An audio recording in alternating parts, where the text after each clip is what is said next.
Good morning, class. Happy New Year. Here we are in our first reading class of 2021. You need your small reads out today. We're on page 205 this week, and next week we'll be finishing up our chapter on how can one person make a change. Maybe you know who this is. Maybe you don't. This is Nelson Mandela. Here's what it says about him.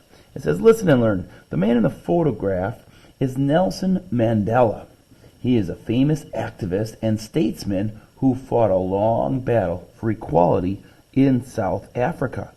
His words have inspired people all over the world to fight against racism and injustice. It says, read what Mandela's words say on 204. Education is the most powerful weapon for which you can use to change the world. We better ask ourselves a good question. Are we doing everything in our power to get our education this year?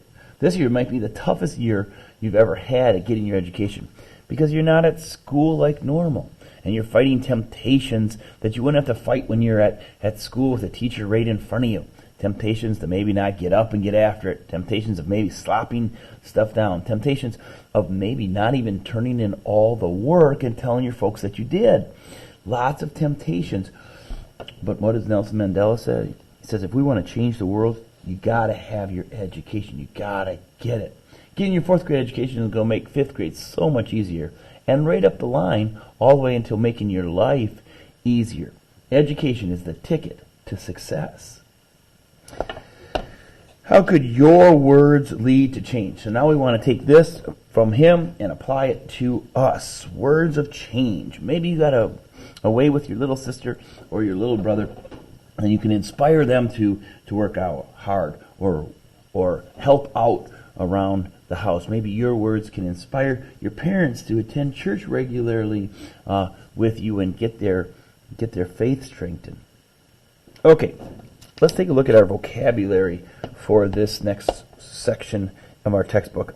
First is address, and this is not an address that you write on an envelope when you're sending your grandma a Christmas card. This address is you talking to somebody. The sentence says, in his address, the mayor urged the citizens to take pride in their community. In his talking to the crowd, in his speech, the mayor urges the citizens to take place. So when you address somebody, you talk to them. Divided. The three interviewers were divided about hiring the woman. So here's the woman. She's trying to get a job. He says yes. She says no. She says yes. They were divided. Describe a time when you maybe felt divided about something. Well, my family and I, we're trying to decide what we were going to do for Christmas break. We were kind of divided on what we wanted to do. Some wanted to do this and some wanted to do that. Maybe happened to you sometime when you and your friends or your relatives felt divided on a topic. 3, haste. Milo has to make haste in order not to be late for class. And you can see him. He looks like he's kind of running there.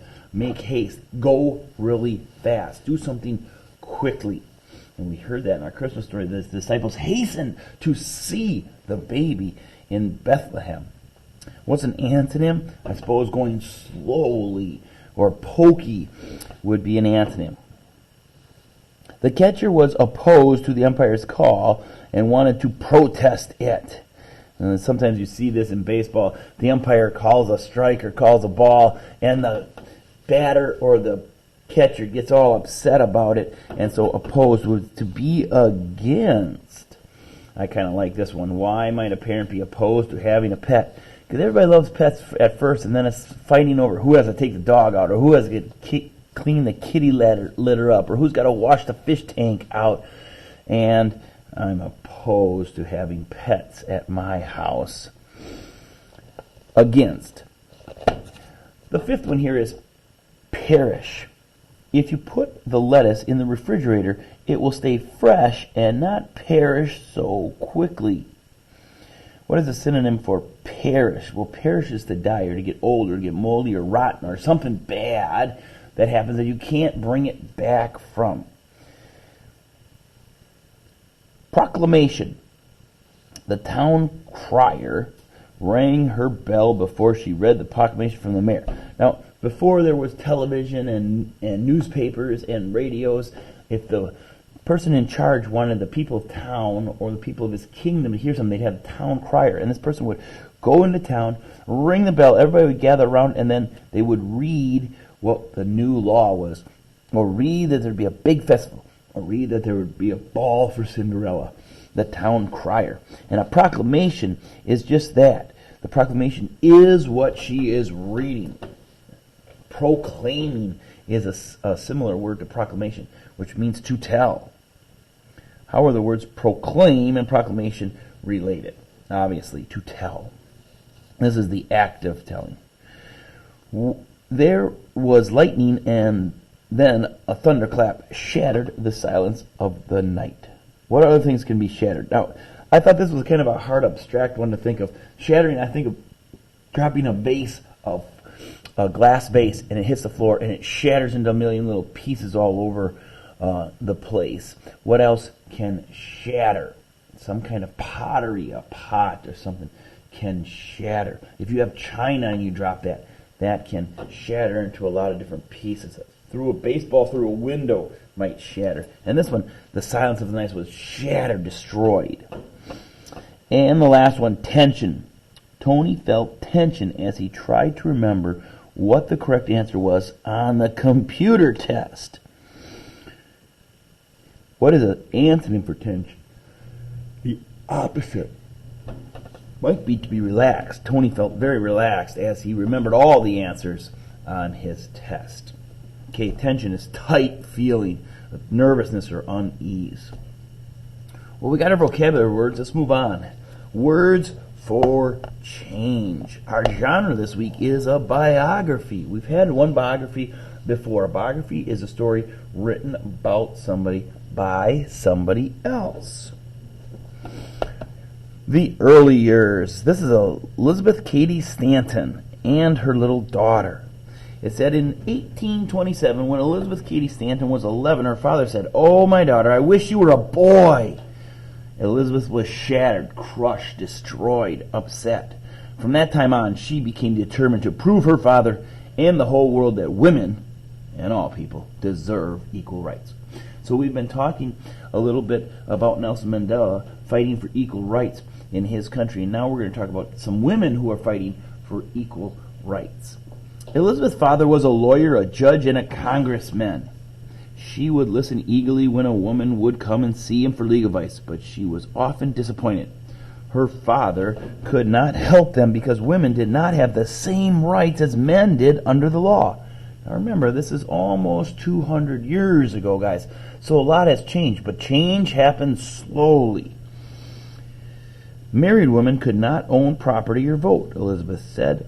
The tears and complaints of the women who came to my father for legal advice touched my heart and early drew my attention to the injustice, not fair, and cruelty of the laws. Elizabeth began drawing lines through all the laws she opposed in her father's law books. Could you imagine that? You get your dad's law books off his shelf because he's a lawyer, and you start scribbling out the parts that you don't like. She planned to take a pair of scissors and cut these pages out. Her father had a better idea. He told her that when she was grown up, she must get a lawmaker to pass new laws. Then the unfair law would perish and disappear. And you notice the word disappear there helps us realize what perish means, to go away, to die.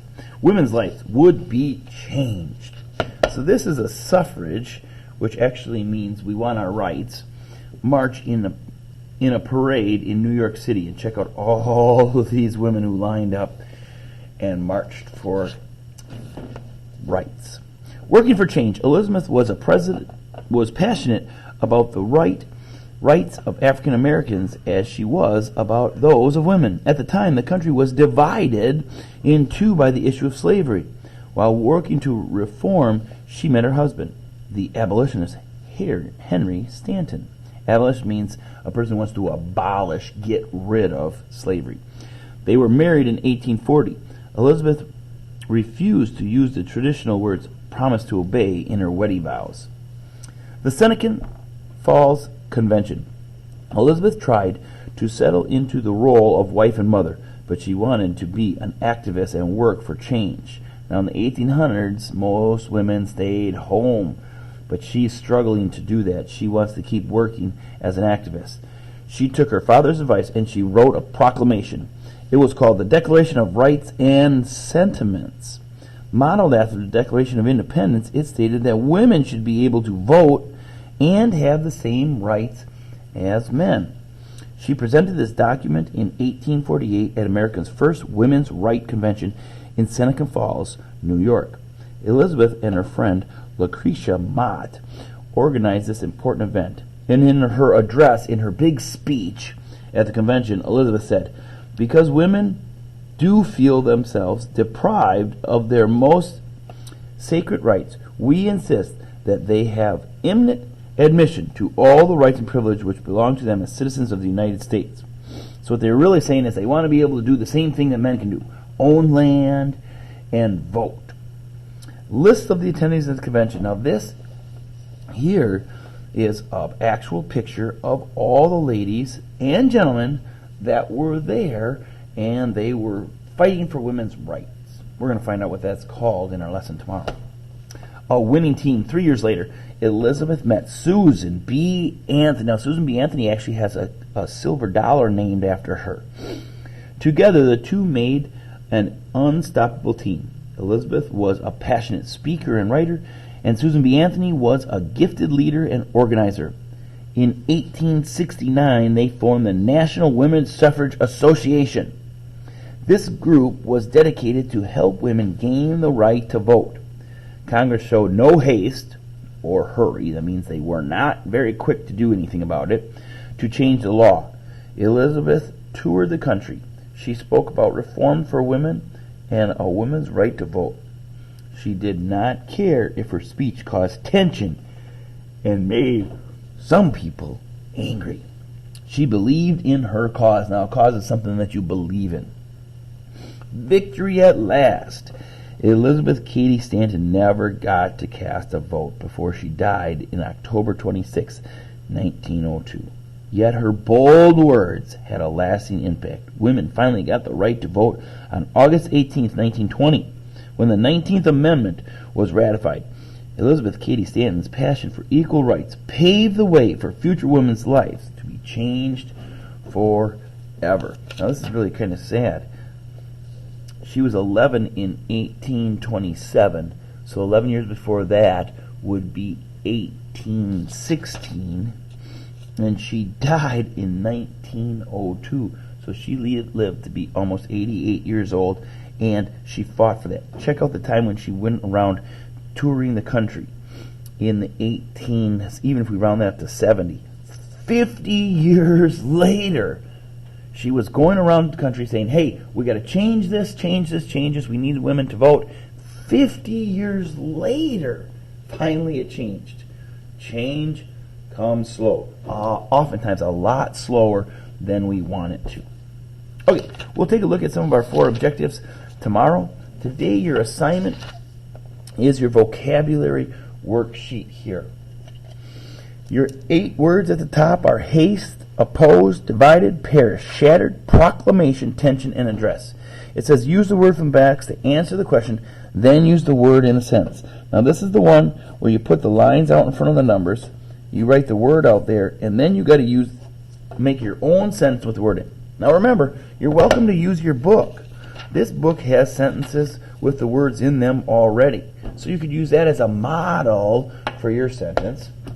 Your big book also has all these words in the back, like we worked on that last week. They have the word and they have it used in a sentence. So you could use that as a model for you. So make sure your sentences make sense when you write them. What word might be used to describe mental strain? Oh, mental strain. I'm a picture person, so I can see that's mental strain. That word is tension. Tension.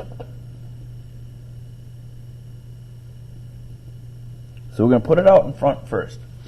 Then I'm going to go look at his. Tony felt tension as he tried to remember what the correct answer was on the computer test. Tension. I'm going to put down I felt tension.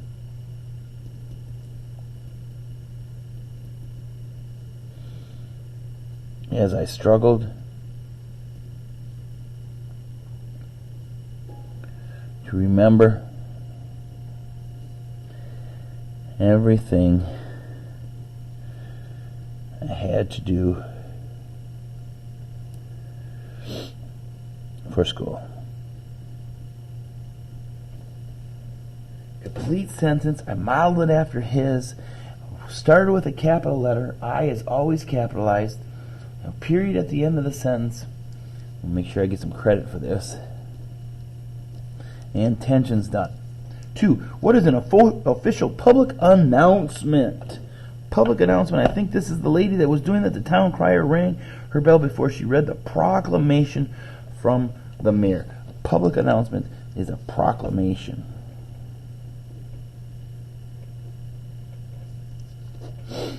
Don't forget your sentence.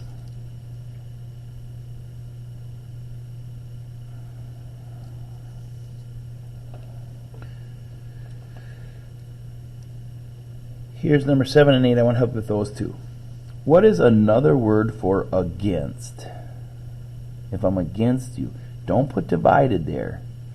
Against would be opposed. And number 8, what might a politician give to a crowd of people? And this is where we're going to put address. And I want you to get address mixed up with proclamation. All right, we got halfway done for you. You got 7 sentences and 4 more to fill in. Should be fairly easy for you. If you have any questions, I'll see you at the 10 o'clock Zoom call. God bless your day.